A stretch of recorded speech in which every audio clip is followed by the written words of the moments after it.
So typically you should be able to just apply the press-on as is. The only reason that you might need to file or alter the press-on in any way is if you're trying to get a better fit if you have a unique nail shape. Typically what I like to recommend for sizing is that if you're in between sizes, go with the smaller size because your press-ons are going to stay and last so much longer if you have a more snug fit rather than going with the bigger size, and then they can actually pop off super easy if they're even slightly too big for your finger, and they can also cause strain around your cuticle area, causing that press-on to crack. Now, if you're absolutely struggling and you really cannot get a good fit for your nail, then yes, by all means, go ahead and take a bigger press-on and file the sides to fit a little bit better. But typically, especially with this brand that I use, they even have half sizes, so it does make it a lot easier to find a nail without having to do all that extra work. Now, if you're having pop-offs, here are some of my top hacks to help with that. First hack is to make sure that you're prepping according to your nail bed type. So if you have oily skin, you probably have oily nails,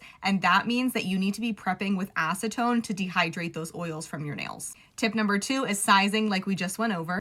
Hack number 3 is the glue application method. So it's not really about the nail glue that you're using because most nail glues are going to get the job done, but it's all about how you're applying the nail. So make sure you use more glue and less pressure. You don't want to push hard when you're applying these nails because that's going to push all of that glue out, which is going to create air pockets because you pushed all the glue out, so now it's not under the nail. And 2, it can cause dents and ridges in your nail plate, which we don't want. And tip number 4 is to make sure that you're using quality products, okay? Because cheap press-ons are cheap press-ons for a reason. They're gonna pop off and have more issues a lot easier than quality press-ons do. A couple bonus ones that I just thought of: make sure that you're not getting them wet for at least 1 hour after applying them. The glue needs to dry down. And if it's your thumb that is giving you issues with pop-offs, make sure that you apply enough glue and hold that thumb for longer. I would say 90 seconds minimum to just really get a good bond. Thumbs are tricksters. They're a bigger surface area and they just need more glue than you think, especially compared to all your other fingers. Hope that helps.